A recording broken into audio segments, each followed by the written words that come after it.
waaw mbokk internet yi vous qui nous suivez via notre page YouTube AG Pro TV ca jël mbenn ba maa ngi leen di wax point yi am solo yi ñu war a développé defe nañ ne luñ leen indil ci yoon bi doy na leen fu mu ne nii ñu ngi toll ci secteur santé bu ñu nee santé nag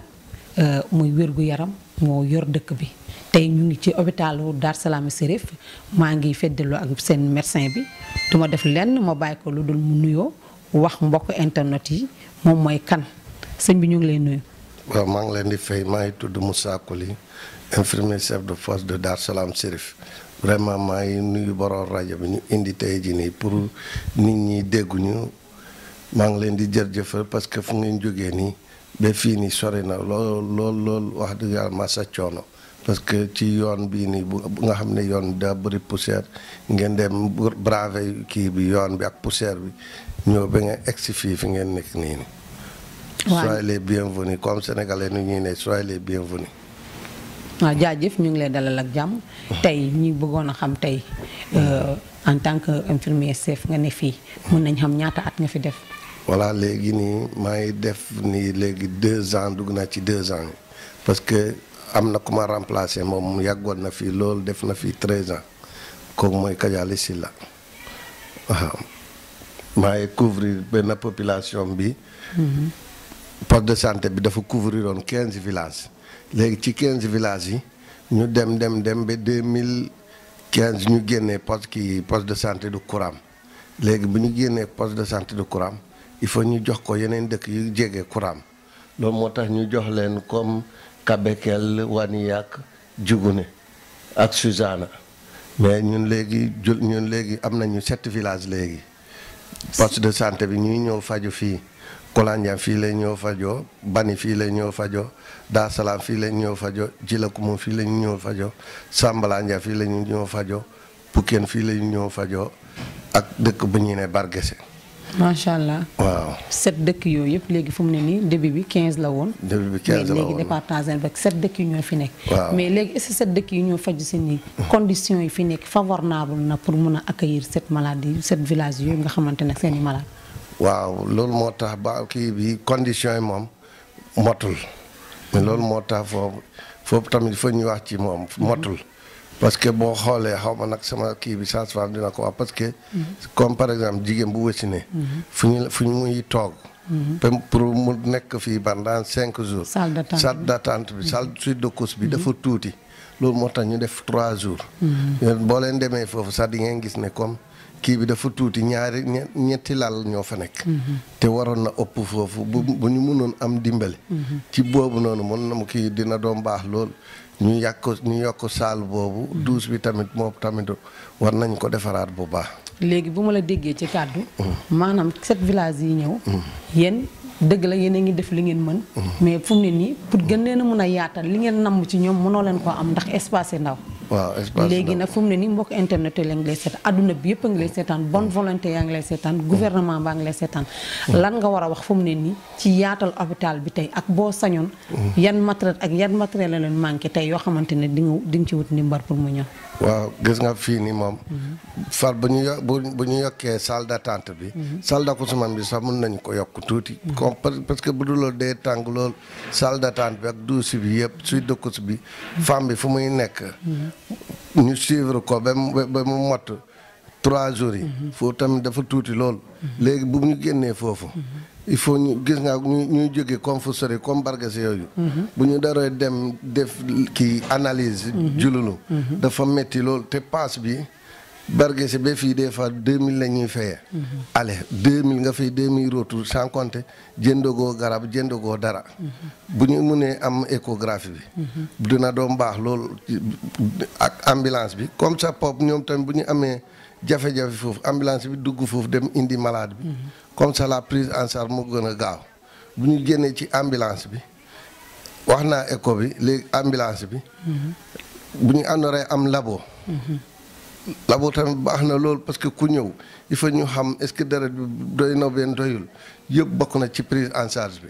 et encore gis nga comme am na ñu ñuy liggéeyal fii nii comme li ñuy ne ASC agent de communauté agent communautaire yi ñoom du gouvernement moo leen di fay bu ñu mën a am ñu leen di dimbali tamit dina doon baax loolu waaw mbokk yi defe naa message bi dégg ngeen ko vraiment daw na yaram aussi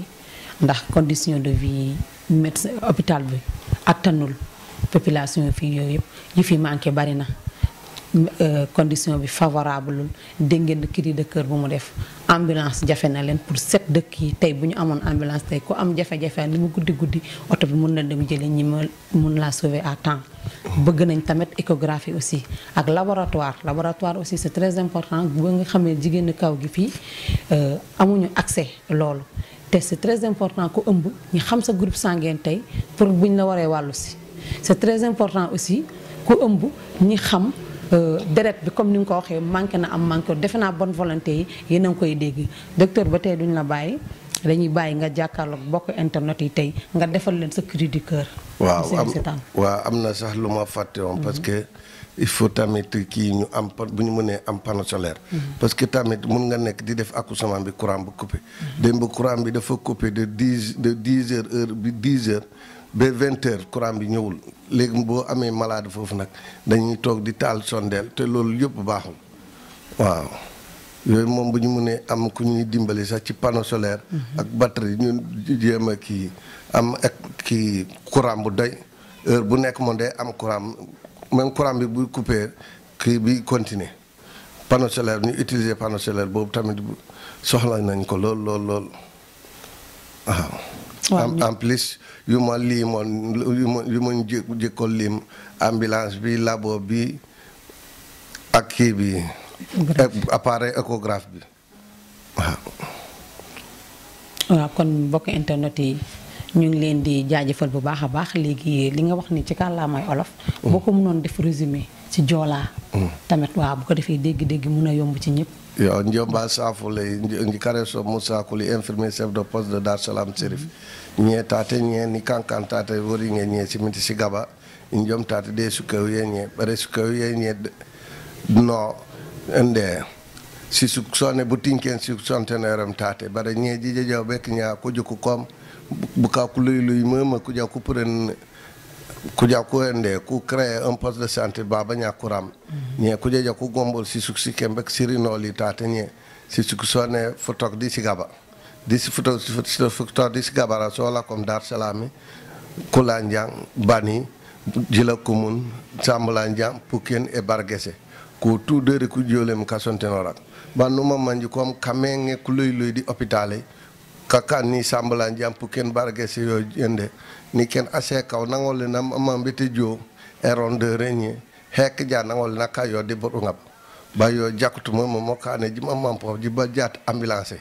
yo pop ase kaw goron no lo jat jon ambulance jo tibu mo ñe mo ja rontate yo koy mum ma ja romba de botu ngab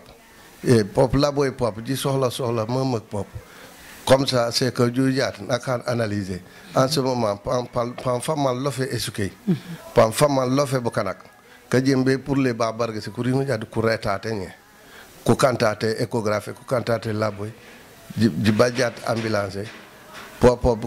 courant yi wala ko ba lawem pop courant yi pop ji wolen jat ji baji panneau solaire man jende parce que ni ken courant yi coupé jat tra ende baju ji baju tu lampi ken il faut man jingal si sondelas tondelas ende ni ken ngole na lo eruse naga japene foko mo kane ende di pop maternité tanku se ka aso ka rongo jata ban tanku la ko en pop jilem sa jitti mama il faut bajjate ende jimbe kabenonoli di tatenye tan ende douce ende toilette tanku nyeweme di tanku nyeweme di tanku jem douce nya dejaw bek nya bu kana ko fam fay yo bek nya ende e kanyo bu kan ko len jat ku ramenoli manjende yoni mang jatanya be njomba sale ma ka radio ka ngarlo ma radio ma jo man ko permettre li man bukana ko jamoli njomba safule mamak merci beaucoup kay mbokk internet yi defe naa lu mu leen indil mooy docteur Coly lu mu leen indil leer na te am na solo aussi kàddoom yi daal macha allah nii la ñuy def ak yow wax nañ leen tali bi def nañu ñëw nañ côté santé bi incha allah dañuy dem ci côté éducation ku ne santé wax éducation dañuy wax éducation wax ci njàngum jigéen ñi incha allah dañuy wéyandeeg yéen rek Dar Salam Serif lépp ngeen di am. waa ses amis internautes ba tey vous qui nous suivez via notre page YouTube AG Pro TV ba tey ñu ngi wéyandoo ak yéen ci biiru hôpital bi gis ngeen dugg nañu ci bureau infirmier bi wax na leen loo xamante ni bi tey mooy seen jafe-jafe tey ñu ngi ci bureau sage-femme bi tey dañ koy bàyyi mu nuyoo wax mbokkar internet yi tur beeg sant bi soxna si ñu ngi lay nuyu. maa ngi leen di fay bu baax. tur beeg sant bi. man maa ngi tudd Fatou Bintou Paye madame Diop nekk sage-femme d'état fii ci poste de santé bu Dar Salam Chérif. boobu ba léegi ñaata. maa ngi fiy def 3 ans bientôt. macha allah tey ñëwoon nañu tey ñun waa AG Pro TV doxantu biir Dar Salam def reportage exclusif boo xamante ni bi ñu xool côté bu dox ak bu doxul tey ak cri du cœur bi tey. bi nga dalay nekk ci hôpital ba tey yenn jafe-jafe ngay jànkonteel tey ak boo demee bay lancer message tey wala def cri du cœur. lan ngay wax mbokk internet yi ak bonne volonté ak état bi lay seetaan. waaw. ginnaaw bi ma leen nuyoo di leen sant ci seen teewaay ci hôpital bi Dar Salam Chérif nekk na zone bu xaw a reculé ci Casamance yoon problème bi ma ci njëkk a remarqué mooy maanaam yoon yi. problème yoon bi xaw na jafe tuuti te déplacement bi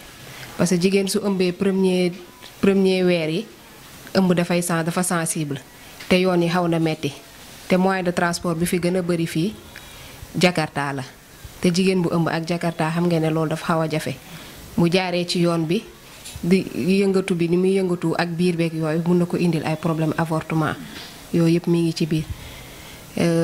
yeneen problème yi ma fi seetlu tamit am nañ manque d'eau ndox fi mu toll nii femme bi bu ñëwee pour accoucher fii ci teen bi la ñuy dem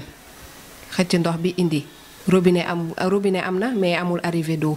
pour ñu mën a am ndox boo xamante ne tout le temps dina fi am parce que wasin ak ndox moom ñooy ànd. hôpital sax ak ndox dafa war a ànd. parce que set bi mi ngi ci biir raxasu bi tout le temps da nga war boo laalee malade boo paree nga raxasu yooyu yëpp mi ngi fi moo tax problème d'eau bi tam boobu moo ñu gën a sonal fi mu toll nii. waaw beneen bi tamit mooy ne hôpital bi amuñu ambulance. boobu tam ci problème yi la bokk parce que jigéen bu ëmbee. Des fois mun na ñëw fii pour accouchement bi ñu soxla ñu war ko évacuer loolu dañ day am fii la ñuy toog ñu woo ambulance bi nekk ba jululu le temps muy yegsi malade bi dara mun na ko jot wala nga woote foofu tamit fekk ambulance bi déplacé wu na dem na ba Ziguinchor nga obligé di xaar loolu yëpp ay facteur de risque yi nga xamante ne malade bi mun na ci am problème ba loru ci loolu yëpp mun na ci nekk waaw yooyu yëpp ci problème yi ci gën a marquant moo ngi ci biir. waaw. ak tey fu mu ne nii hôpital bi loo gis fu mu ne nii loolu lañu war a mën a yokk ci élargissement bi. xat na wala yaatu na. seen salle yi conditions yi salle d'accouchement bi tey. waaw salle kii maternité bi li ci gën a fës fi mu toll nii pour nga xam ne war nañ ko mën a changer mooy salle d'attente bi. salle d'attente bi nga xam ne malade bi war a wasin foofu la war a nekk salle boobu amuñu ko malade bi day obligé ñëw ci biti malade yi nekk ak moom muy doxantu xam nga malade balaa muy wasin dafay xaw a am na ne day xaw a yàgg le temps muy wasin ak yooyu bu wasinee tam ba pare salle bi ñi war a nekk mook doomam salle boobu tam dafa xat ñetti lal kese moo fa nekk te bu ñu amee ñetti accouchement en même temps ñi ñuy àndal ñoom du ñuy am fu ñu tëdd loolu tamit ci problème la salle bi dafa xat bu ñu ko mënoon jàppale ñu yaatalal ñu ko ba mu gën a yaatu def ci tam ay ventilo parce que tàngaay bi tamit bu ñëwee fii dafay metti pour ñu mën a am ventilo mu mën a féex tamit dina ci baax douche yi tamit am nañ problème parce que douche yi tamit dafa xat benn douche moo fi nekk pour malade yépp kuy def visite di nga soxla nga dem douche am na yi ñuy soxla ci visite bi yoo xamante ne da nga war a dem ci toilette yi boo amee ñeneen ñu accoucher ñu nar a nekk di xaar kiy dugg kiy génn yooyu yëpp tam problème la ba pare problème évacuation bi douche yi dafa may évacuation bi baaxul boobu tam bu ñu ci mënee jàppale ñu yaatal douche yi defaraat sanitaire yi ba mu baax def ci sach d'eau comme ça affaire yi day gën a yomb bu ñu amee ñaar ba ñett nga xamante ne du xat nit ñi dinañ mën a dem di génn loolu yëpp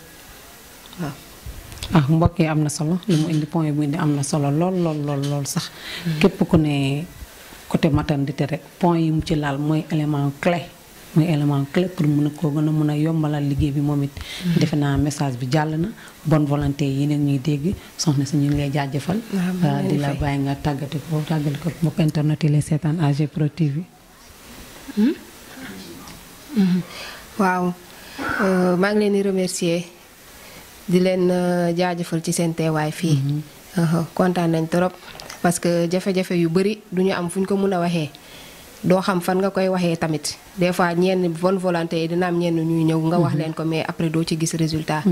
mais comme nii ci internet bi wala ci télé bi bu ñu ñëwee dina am ñu xamante ne waa dëkk bi lañ. waa Darou Salam ñi ngi ci diaspora bi peut-être wala dara wala ay ONG ñu ñëw ñu jàppale ñu tamit ci hôpital bi loolu yëpp kontaan nañ ci bu baax. waaw parce que jafe-jafe yu bari na fi. jafe-jafe bëri na ci hôpital bi waaw yooyu yëpp pour rek malade yi gën a am confort ba pare mu gën a prise en charge bi gën a baax loolu yëpp pour ñoom kese la parce que ñun dañuy dem dañuy ñëw tey mën naa fi nekk tey suba sama morom moo fii di am si lépp du pour ñun lépp pour population bi la te yemul kese si Darou Salam am na yeneen village yu nekk ci biir am na ay 4 villages yoo xamante ne ñun ñoo leen di gérer dañuy jóge ba seen village di ñëw fii pour ñu seet leen. waaw yamul Darou Salam Chérif kese waaw. dëgg la métti na parce que bu ma déggee infirmier mu ngi naan 7 villages 15 la woon. mais léegi wàññi nañ 7 villages dafay ñëw. léegi ci gàttal madame. li nga wax ni en wolof boo ko mënee résumer tout en français pour dégg-dégg bi. dana yomb wax.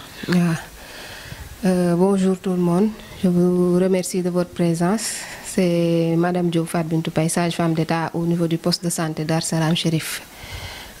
Les problèmes au niveau du poste de santé, il y en a plusieurs. Le premier que j'ai le plus remarqué, c'est les problèmes de la route. Les routes ne sont pas praticables. Le seul moyen de transport qu'il y a ici, qu'il y en a plus ici, c'est les Jakarta.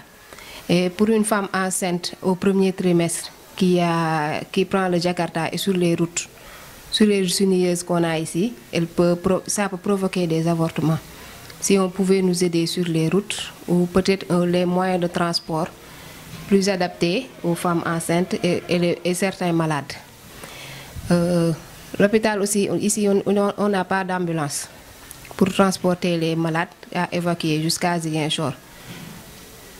Quand on veut évacuer une malade, on doit appeler au niveau du district sanitaire de Diouloulou pour que l'ambulance vienne le prendre et l'amener jusqu'à Ziguinchor. Des fois, il y a un seul ambulance qui fonctionne. S'il part à Ziguinchor, on est obligé d'attendre l'ambulance pour qu'il vienne prendre la malade. Et ça peut entraîner plus de complications pour le malade. Au niveau de la maternité, le problème le plus important qu'on a ici, c'est au niveau de la salle d'accouchement et de la suite de couches. La suite de couches, elle est un peu étroite parce qu'il n'y a que 3 lits dans la salle. S'il y a 3 malades ou 4 malades qui accouchent dans la journée, il y a un problème de place. Plus les accompagnants qui viennent aussi. Si on pouvait nous aider à augmenter les lieux, les toilettes aussi sont défectueuses. Il y a un problème d'arrivée d'eau. Et aussi, on n'a pas d'arrivée d'eau aussi. On utilise les puits jusqu'à présent pour prendre de l'eau et l'amener jusqu'à la maternité. C'est un peu difficile. Si on pouvait avoir un château d'eau qui pourrait ramener l'eau jusqu'à la maternité, jusqu'au poste de santé, ça nous irait beaucoup. Parce qu'on en a besoin. Accouchement et eau, ça rime. On en a besoin. S'il y en avait ici, ce serait une aubaine pour la population qui des fois c'est très difficile d'aller chercher de l'eau jusqu'au puits, alors que des fois elles ne viennent pas avec des accompagnants ou les accompagnants sont des vieilles dames. C'est un peu difficile. mbokk internet yi defe naa éclaircissement bu mu indi ci résumé bi en français dégg ngeen ko lii daal mooy jafe-jafe boo xamante ne bi dispensaire Dar Salam Chérif ñu ngi koy jooy defe naa message bi jàll na fu mu ne nii dañuy daal di jublu ci beneen secteur aussi mooy éducation bu ñu nee éducation rek laan nañ partie ba gën a sensible aussi ci population bi soxna si ñu ngi koy jaajëfal bu baax a baax ak infirmier bi dañuy wéyandee ak yéen seen biir reportage bi incha allah. ma doon wax ci depuis kii bi moo nekk nii des fois mun nañ am plus de 3 malades 4 malades dañuy obligé di lal ci suuf wala ñuy teg ci biti pour mën a nekk fii waaw.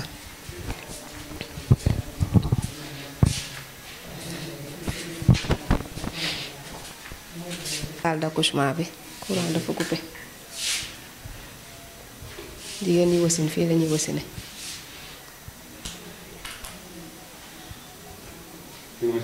fi mooy salle d'accouchement bi.